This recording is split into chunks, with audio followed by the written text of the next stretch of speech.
Bom dia, queridos alunos. Bom dia. Tudo bom com vocês? Sejam bem-vindos para mais uma aula de filosofia. A gente espera que vocês estejam bem, né? Que vocês estejam se cuidando, que vocês estejam cumprindo as regras do distanciamento, usando máscara, enfim, que vocês estejam bem, né? Isso aí. Para recordar a aula passada, né? A gente falou sobre a diferença entre cultura e arte. Também falamos um pouco sobre o processo de criação artística e também falamos sobre um conceito, que é o conceito de aura artística, elaborado pelo filósofo Walter Benjamin, que trata sobre a criação e a imitação. É importante que vocês revejam as aulas, que vocês assistam também as aulas que a gente está postando e que anotem no caderno os conceitos.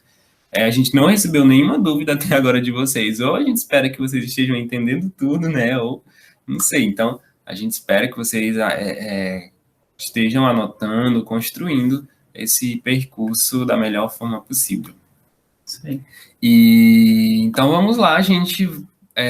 Estamos na nossa última aula sobre estética. Já tem 3 aulas que a gente fala sobre esse tema da estética, da arte. Então a gente chegou à nossa última aula desse tema. Então vamos lá falar sobre esse tema que tem sido tão bom trabalhar, conversarmos, que é sempre um tema muito legal de trazer para a sala de aula. Então vamos lá. Apresentar, só um momento. Só um minuto. Então, vamos lá.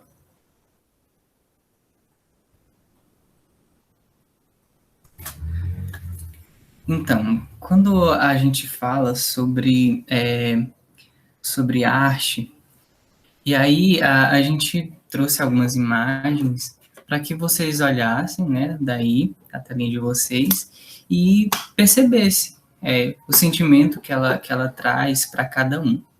Então, a primeira imagem é sobre a natureza morta, com maçãs, de Vicente Van Gogh.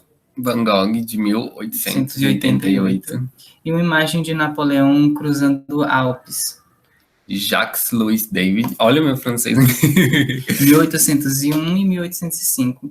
E uma imagem Pesadelo, de Ivan Serpa, de 1964. De épocas diferentes, né? Então, a gente percebe a partir dessas imagens que cada uma traz nos nossos sentimentos uma coisa diferente. E aí, a partir disso, a gente distingue, por exemplo, essa eu não gostei, essa é feia para mim, ou essa é muito bonita. Então, a imagem, a arte em si, ela traz esse sentimento. E que em cada pessoa se manifesta de uma maneira, né? A gente vai conversar mais sobre isso hoje, né? Sobre o que é o belo. Exatamente. Então, pode passar? Pode. Então, a partir de contemplar essas imagens que a gente acabou de ver, a gente se questiona, né, sobre o que é a beleza.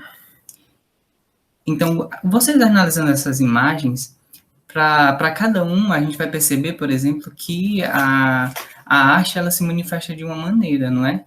E para cada pessoa, por exemplo, a beleza se manifesta. E a partir disso, a gente pode distinguir do que é belo e do que é o feio. E a gente vai conversar mais também sobre esses conceitos, né? Que não é tão como a gente pensa, isso é belo, isso é feio. Acho que a primeira coisa que a gente tem que quebrar é isso, né? Uhum. E são perguntas que a gente se faz, né? O que é a beleza? O que é o feio? É possível definir objetivamente a beleza? E talvez a gente já tenha até uma concepção, talvez, errada do que é o belo, do que é o feio. E a partir dessa aula a gente vai tratar sobre isso. E quando vocês forem novamente ver uma obra de arte, vocês vão saber distinguir o que é belo, o que é o feio numa obra de arte. E tem até uma pergunta, né, também interessante. O que não gosto é ruim? Será que aquilo que eu não gosto é ruim, é feio? Ou é feio? Vamos entender melhor. O primeiro passo que é importante a gente ter é isso, da interrogação, do problema, para que a gente vá discutindo e entendendo. Então, sobre a questão do belo e do feio, a filosofia, ela trata muito bem sobre isso.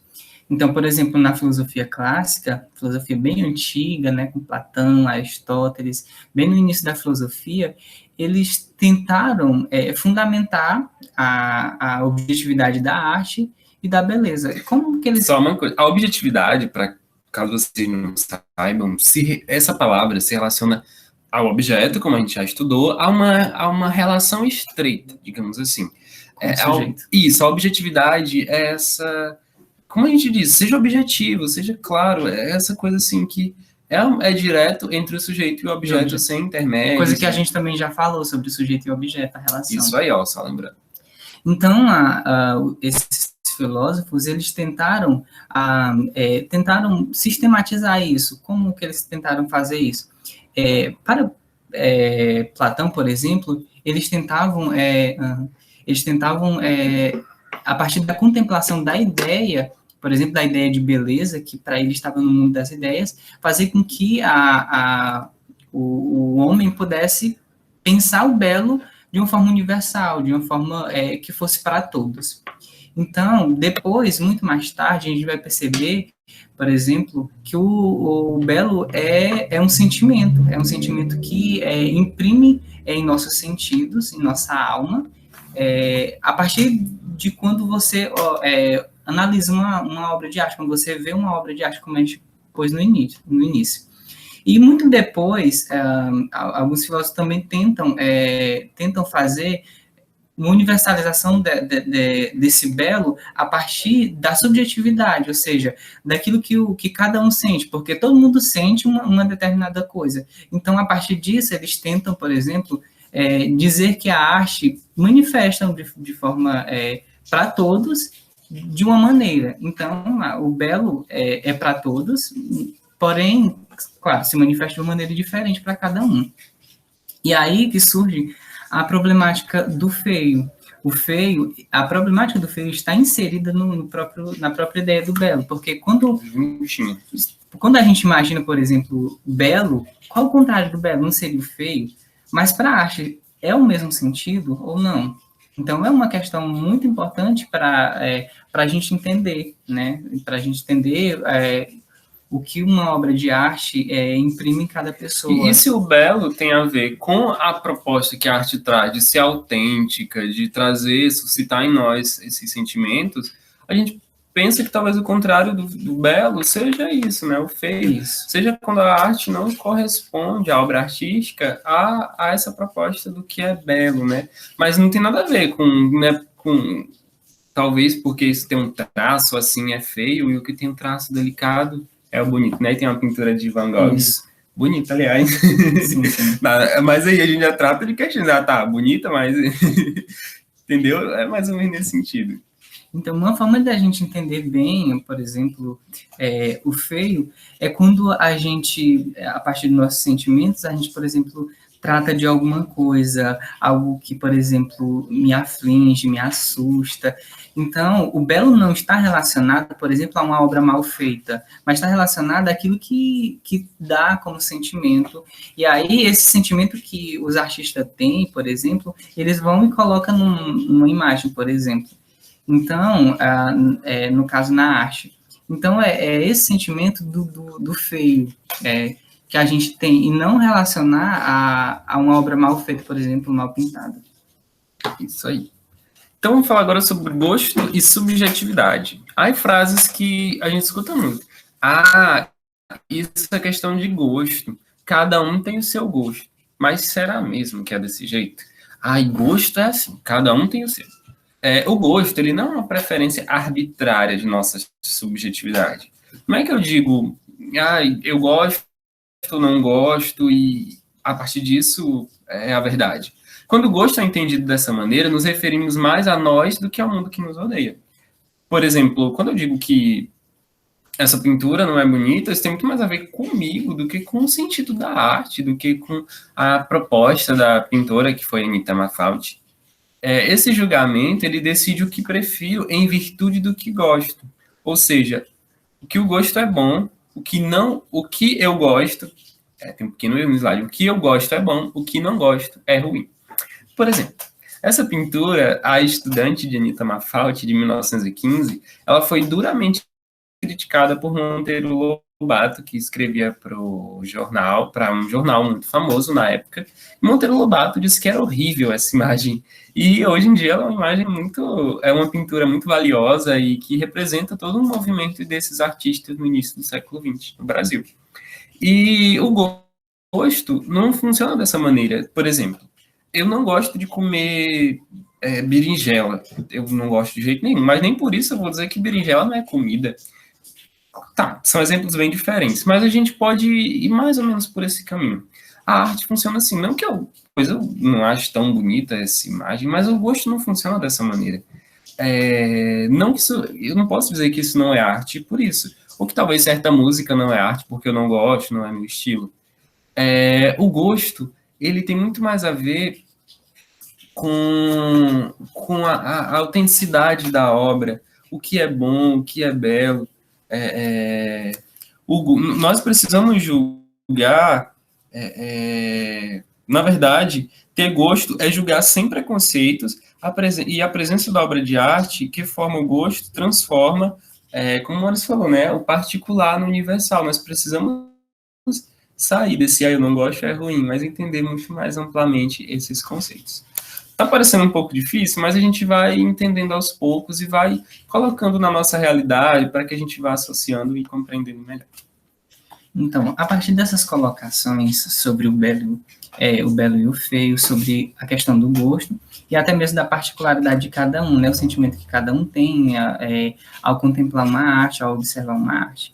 Então, a partir disso, qual a atitude, por exemplo, estética de quando eu olho uma arte, quando eu observo uma arte, qual a minha atitude e qual a atitude estética diante disso? Então, apreciar as qualidades estéticas de uma obra de arte é bem diferente de notar suas qualidades físicas, por exemplo, o tamanho, o peso material, se é um material bom ou ruim, não.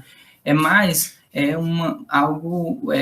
uma experiência que é, digamos, que eu tenho, né, a partir da obra. Isso, e também é algo, assim, desinteressada, né, uma experiência estética é mais ligada ao desinteresse, de não querer, por exemplo, com uma finalidade. Até o que a gente falou da outra pintura aqui, né, talvez tenha um traço grosso e não tem a ver a análise estética com isso, a atitude estética, se a pintura tem traços grossos ou delicados, mas tem a ver com esse sentimento, né, que a obra traz. Então, por exemplo, a obra de arte, ela não visa o conhecimento da verdade ou falsidade, porque, por exemplo, quando eu olhar a imagem anterior, eu não posso dizer, essa imagem, ela é algo que é bom ou ruim, ou algo feio ou bonito. Não está relacionado, por exemplo, à ciência, por exemplo, que tem que dizer se é falso ou verdadeiro. Não, na obra de arte não está relacionado com isso. E não tem como algo também a ação imediata, ou seja, como posso dizer... Acho que não é isso, né? Não tem a ver, por exemplo, quando eu quero saber que 1 mais 1 é igual a 2. Se só 1 mais 1 arte não tem a ver com isso, né? Isso. Com essa ao observar, ação. Eu não posso também dizer que é uma determinada coisa, ou é isso ou não... E julgar, né? Tipo, isso. tal pintura quer dizer isso. E definitivamente não. Cada um pode trazer experiências novas para experiência artística. E também não pode ser julgada em determinadas utilidades para fim determinado, né? Ela está algo mais assim... Desculpa. Algo mais assim... como é que eu posso dizer? Mais desinteressado mesmo, né? Eu não estou observando a obra de arte com interesse, não, é um desinteresse mesmo, apenas por contemplar, pelo sentimento que ela vai trazer em si. Isso aí, agora sim, passando o slide. Então, gente, a arte e a imaginação. A imaginação, ela pode ser vista como uma capacidade de formar imagens. Pensem, imaginem aí, vocês vão criar uma imagem na cabeça de vocês, ela pode reproduzir, se eu penso em uma caneta, eu vou pensar em uma caneta que eu já conheço. E também posso pensar coisas novas, como uma caneta alada, por exemplo. Isso são questões já que a filosofia trabalha há muito tempo e tem suas problemáticas, né? A imaginação, ela está ligada com a racionalidade, lembrem-se disso.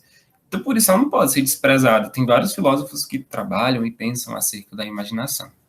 Segundo Hume, esse cara muito legal que está aqui do nosso lado, um filósofo empirista do século XVIII, a imaginação ela está ligada à ciência e a todas as faculdades do pensamento. Como assim? Quando a gente pensa em conhecimento, vem na nossa cabeça a ciência. Quando a gente pensa em imaginação, vem na cabeça a arte. A arte tem a ver com a imaginação, mas a imaginação vai muito além. O conhecimento ele é limitado. A imaginação não. Ela dá a volta ao mundo, como afirma Hume. A gente conhece até onde a gente... Até onde... É até uma pergunta, né? Onde é o limite do conhecimento? Mas a gente tem um limite para ele.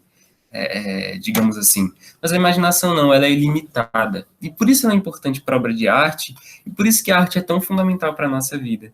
Porque ela nos ajuda a transcender e a conhecer novos mundos. Então, a imaginação e a arte estão muito ligadas e nos ajudam a isso. A arte, ela é o produto da imaginação. E como a imaginação dá a volta ao mundo, como nas palavras de Hume, é ilimitada, a arte nos ajuda a nos aproximarmos um pouco mais desses novos mundos e das novas possibilidades. Então, essa é a nossa aula de hoje. Obrigado por terem assistido até aqui. Se cuidem, tá certo? E qualquer dúvida, coloquem nos comentários. É nóis, tamo junto.